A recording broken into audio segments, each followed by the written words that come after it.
cellule Femmes de valeur a pour mission de garantir les intérêts de l'homme, de la famille, de la nation et de préserver ceux de la femme qui se reconnaît non seulement dans ses valeurs intrinsèques, mais surtout en la résurrection de Christ le Sauveur et en la renaissance avec le Saint-Esprit en puissance. Femmes de valeur, la nation nous adore. Secourir la veuve et l'orphelin. Femmes de valeur, l'Éternel nous adore.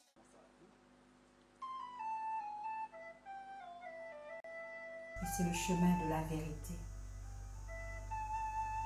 L'homme, avec un grand H, nous avons en nous beaucoup d'orgueil.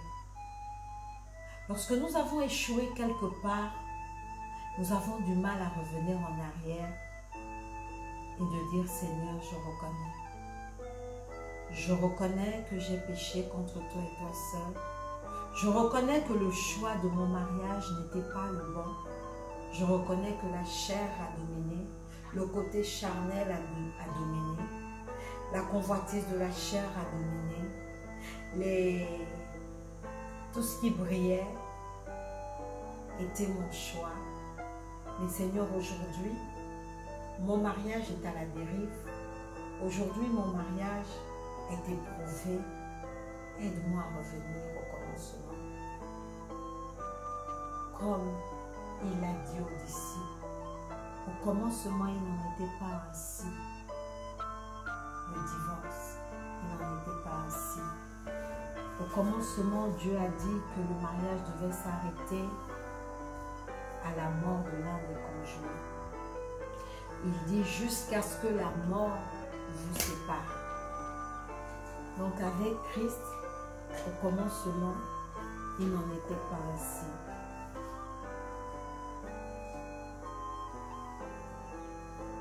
Lorsque le livre de Jean 2 parle des noces de Canaan, la présence des vases destinés à la purification des Juifs, il veut faire apparaître la sainteté, la pureté.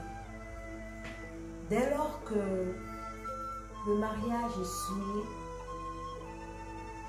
il y a de l'infidélité. L'esprit du mal pénètre. Le péché de l'infidélité, le péché de l'adultère grossit et crée d'énormes désordres dans les foyers, d'énormes persécutions. Un mariage où il y a plein d'adultère, un mariage où il y a trop d'infidélité ne peut pas connaître la paix, la joie, le bonheur et expérimenter le bon vin. Ce n'est pas possible. Voilà pourquoi il parle de 6 vases destinés à la purification des Juifs. C'était pour parler de la sainteté dans le mariage. Il est important, alors là plus que important, d'appliquer la parole d'Hébreux 13, verset 4. Que le mariage soit honoré de tous et le lit conjugal sans souillure. Que le mariage soit honoré de tous et le lit conjugal sans souillure. Mais beaucoup de mariages sont impurs. Beaucoup de mariages ont de l'infidélité. Et quand je parle d'impureté et d'infidélité, c'est de deux côtés. Il y a l'impureté qui se crée par la femme, l'infidélité qui vient de l'homme, et l'infidélité qui peut venir de la femme. Et là, c'est catastrophique. Ce mariage ne peut jamais connaître la paix, le bonheur et la joie. Ce mariage ne peut pas avoir d'équilibre. Ce mariage sera acide avec plein d'amertume. Il n'y aura pas de sucré, du moelleux et de l'arôme qui vient arroser. Il n'y aura pas le fruit qui vient mettre la douceur, le fruit de l'esprit. Il n'y aura pas le sucré qui vient mettre la douceur, pour tuer un tout petit peu l'acidité et l'amertume. Or, on a dit que le bon vin doit être équilibré. Aucun mariage ne peut être équilibré si il n'y a pas le sucre, il n'y a pas le moelleux et il n'y a pas le fruit. On a constaté que dans le vin naturel, il devient bon vin lorsqu'il a des caractéristiques. Ces caractéristiques sont l'acidité, l'amertume. L'amertume, c'est le goût amer. La colère, la haine, la jalousie, la méchanceté. Le contraire du fruit de l'esprit. Tout homme, en nous, il y a le côté charnel. Mais c'est le fruit de la douceur, du moelleux et du parfum d'arôme qui vient adoucir l'acidité. Mais si nous ne pouvons pas pratiquer le fruit de l'esprit, Galates 5, verset 22, notre mariage est voué à l'échec. Notre mariage est voué à l'échec. Et nous ne pouvons pas donner envie aux autres de se marier. Parce qu'un bon vin, c'est celui-là qui donne envie de boire, qui donne envie de le boire et de le partager aux amis, tellement il est bon et il est doux. Alors, nous allons prendre notre dernière partie, le livre de Matthieu.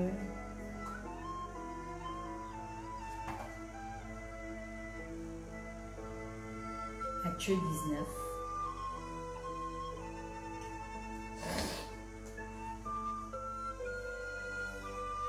Nous lisons la parole de Dieu dans le livre de Matthieu 19 à partir du verset 1er jusqu'au verset 12.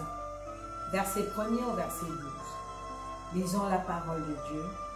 Jésus empérait le divorce et le célibat. Lorsque Jésus eut achevé ses discours, il quitta la Galilée et alla dans le territoire de la Judée, au-delà du Jourdain. Une grande foule le suivit et là il guérit les malades. Les pharisiens l'abordèrent et dirent pour l'éprouver, est-il permis à un homme de répudier, donc de rejeter sa femme, pour un motif quelconque? Il répondit, n'avez-vous pas lu que le Créateur, donc le livre que nous venons de lire au commencement, Genèse 2, que le Créateur au commencement fit l'homme et qu'il dit, c'est pourquoi l'homme quittera son père et sa mère et s'attachera à sa femme et les deux deviendront une seule chair. Ainsi, ils ne sont plus deux, mais ils sont une seule chair. Que l'homme donc ne sépare pas ce que Dieu a joint. Pourquoi donc, lui dirent-ils, Moïse a-t-il prescrit de donner à la femme une lettre de divorce, de la répudier? Il leur répondit, c'est à cause de la dureté de votre cœur, l'acidité de nos cœurs, l'amertume de notre caractère, que Moïse vous a permis de répudier vos femmes. Au commencement, il n'en était pas ainsi. Mais je vous dis que celui qui repudie sa femme, sauf pour cause d'infidélité, et qui en épouse une autre, commet un adultère. Ses disciples lui dirent, si telle est la condition de l'homme à l'égard de la femme, il n'est pas avantageux de se marier. Oui, parce que les hommes avaient pris l'habitude de changer de femme en fonction de leurs humeurs. de jouer aujourd'hui avec une femme, de lui faire des enfants et après de se dire, il n'en a plus besoin, et bien il va de l'autre côté.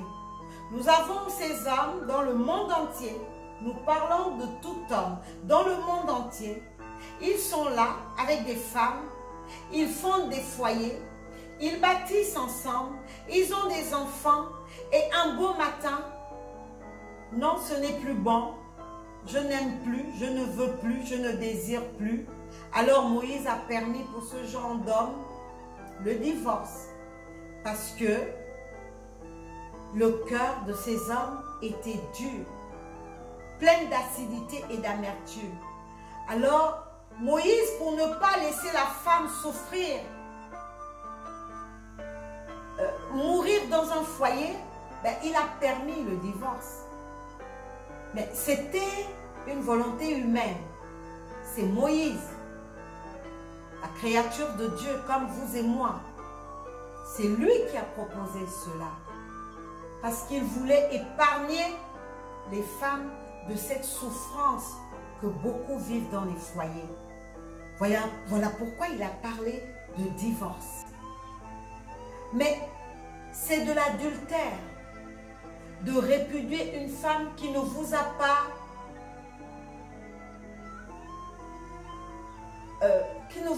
rejeté, qui n'a pas été infidèle, qui ne vous a pas trompé. Vous commettez l'adultère en allant avec une autre femme, même si vous épousez une autre femme. Et ce désordre, on l'observe partout dans nos sociétés.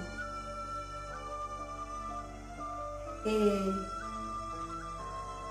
de ces foyers déséquilibrés ne peuvent naître que des nations déséquilibrées. Parce que lorsque nous sommes constitués des foyers, des familles équilibrées, nous allons constituer une nation équilibrée.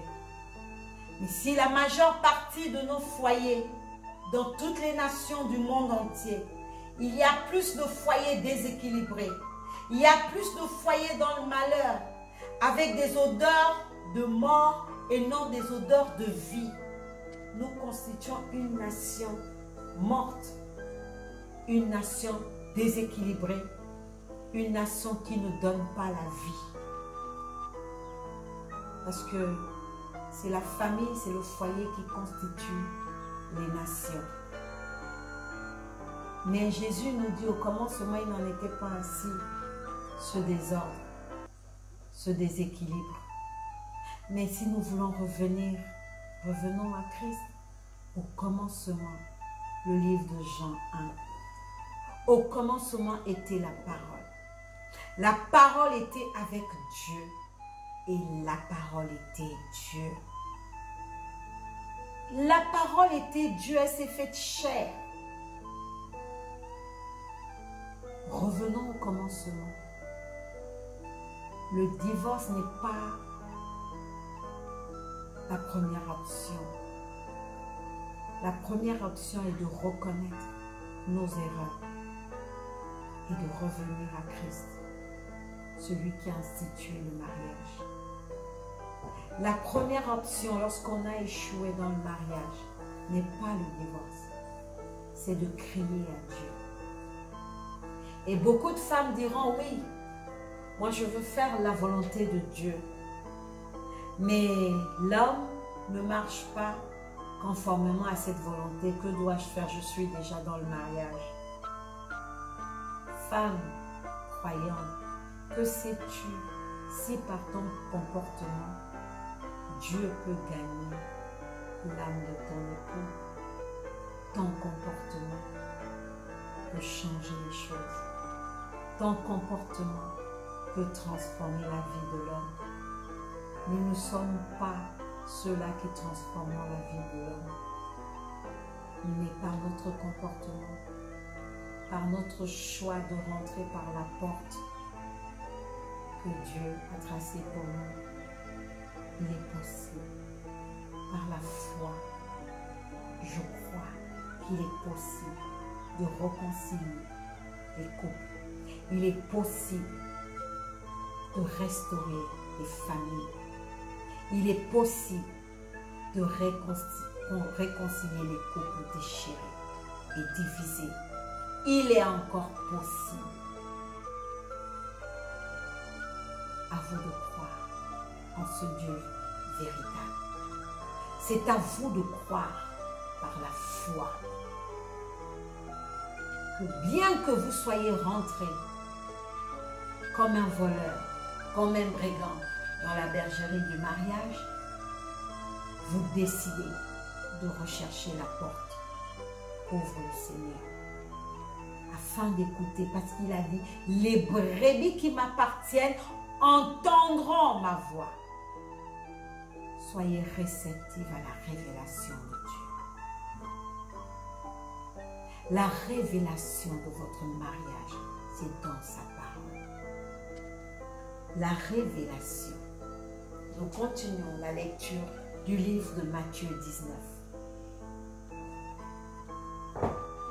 À partir du verset 6. Ainsi, ils ne sont plus deux, mais ils sont une seule chair.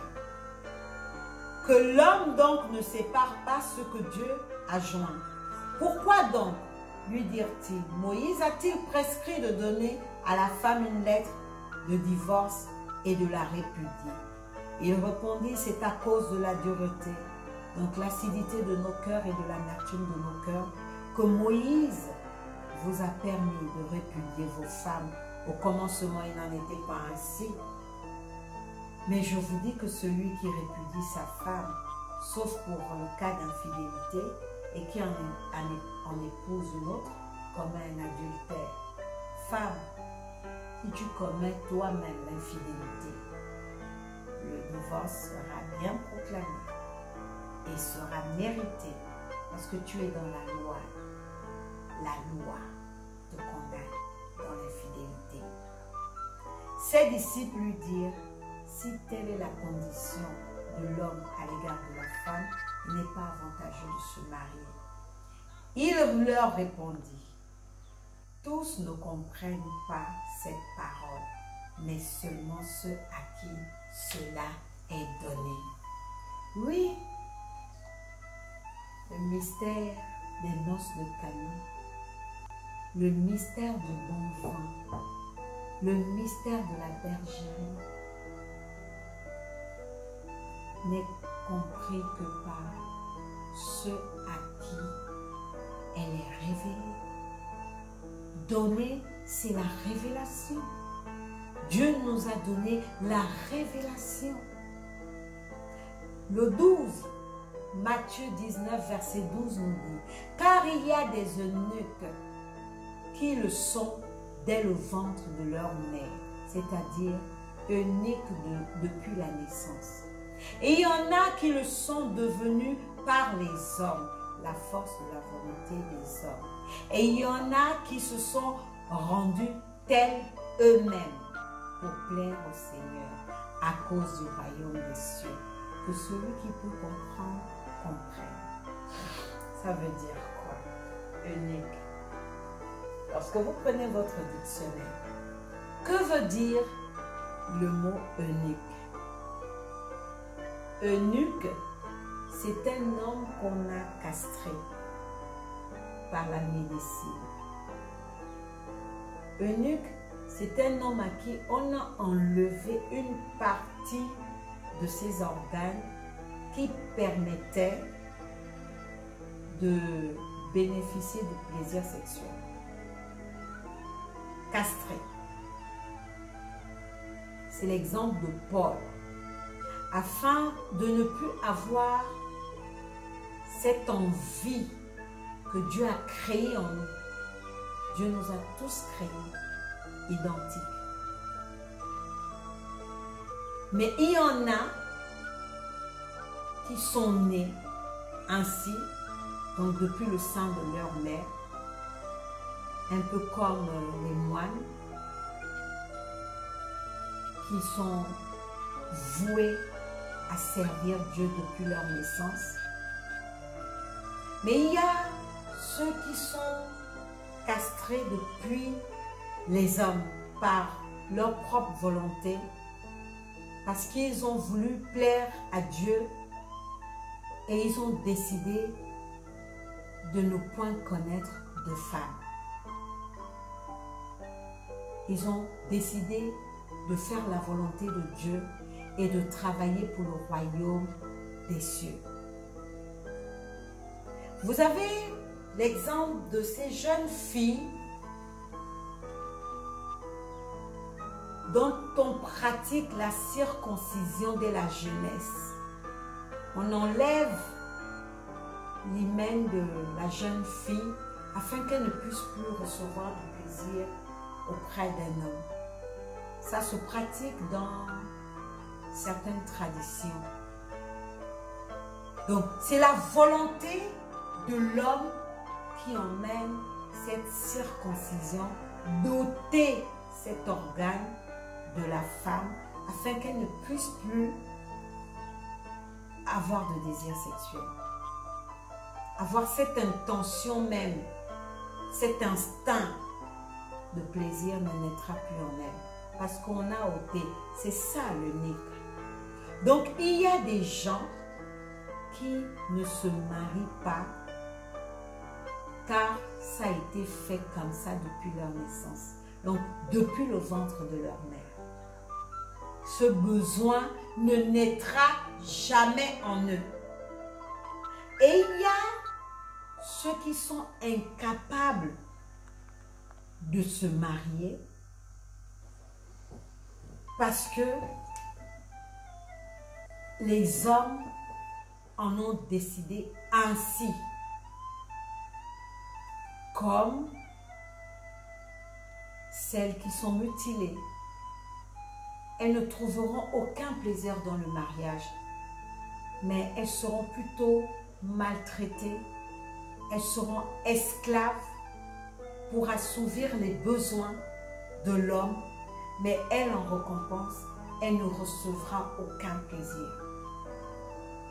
Et ce genre de femmes, lorsqu'elles constatent cela, elles n'ont pas la joie du mariage. Ils n'ont pas la joie du mariage. Donc, ils sont incapables en fait de se marier. Vous avez aussi ceux qui sont incapables de se marier à cause des hommes. Pourquoi? Parce que dans certaines traditions, on aurait dit, bon, toi tu n'es pas appelé à te marier. Toi tu es celle qu'on a décidé de garder à la maison. Garder la famille, garder tout le monde. Le village, la maison ne peut pas rester vide. Tout le monde pourra aller en mariage. Mais toi, nous t'avons choisi depuis le commencement. On appelle ça la femme consacrée ou la femme ou l'homme consacré. Appelé à être esclave dans la famille. Voilà pourquoi Genèse 2 dit: l'homme quittera son père et sa mère et s'attachera à une femme. Il est difficile à certains hommes de quitter la maison familiale. Il est difficile autant physiquement que spirituellement. Il est difficile à certains hommes de quitter les fondations de famille. Parce que les hommes en ont décidé ainsi. Mais si vous ne naissez pas de nouveau, si vous ne cherchez pas la face de Dieu, si vous gardez cette incrédulité en vous, mais il vous sera incapable de vous marier.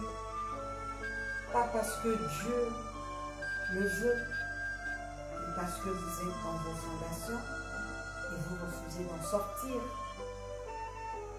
Et il y en a qui ne peuvent pas se marier car ils sont mutilés. Mutilés, c'est ça. Encastrés, castrés, circoncisés, la circoncision de la femme. On a ôté un organe. Donc, pour se marier, c'est difficile. Et il y en a qui ont choisi de ne pas se marier juste pour être au service de Dieu, comme on disait les moines, les sœurs en Christ, les prêtres. Il y en a réellement qui ont porté ce sacerdoce de ne pas se marier pour servir le Seigneur. En vérité, il y en a qui l'ont fait. Alors que celui qui comprenne le livre de Matthieu 19, verset 12. Et ceux à qui la révélation a été donnée ne sont que ceux qui ont décidé de s'attacher à Dieu, de s'engager et de répondre à l'appel. Parce que le mariage est un mystère. Le mariage est un appel. Si vous décidez de vous engager et de répondre à l'appel du Seigneur, quel que soit ce que les hommes ont mis comme barrière, vous vous marierez. Si vous êtes rentré comme un bandit, comme un brigand, comme un voleur dans la bergerie du mariage, vous pouvez revenir à Dieu. Il est le Dieu qui ne fait aucune différence. Il est le Dieu qui ne fait exception de personne. Il est le Dieu qui aime tous ses enfants. Il est le Dieu qui dit que quiconque croit sera sauvé. Quiconque, c'est tout le monde entier, créature de ses mains. Tout être humain, créature des mains de Dieu. Alors recherchons réellement la face de Dieu. Recherchons quelle est la volonté de Dieu dans le mariage. Recherchons si nous sommes des eunuques depuis la naissance. Si nous sommes des eunuques incapables de nous marier par la force des hommes. Ou si nous sommes des eunuques qui avons fait le vœu de chasteté, le vœu de travailler pour le royaume des cieux. Ainsi nous saurons quelle est la volonté de Dieu pour mon mariage ou pas. Peuple de Dieu, que l'Éternel Dieu vous bénisse, que l'Éternel Dieu fasse luire sa face sur vous, qu'il vous accorde des révélations, qu'il vous accorde des révélations, des mystères cachés de votre vie, et qu'ensemble nous puissions crier victoire, victoire, victoire. Soyez bénis et bonne soirée chez vous. Amen.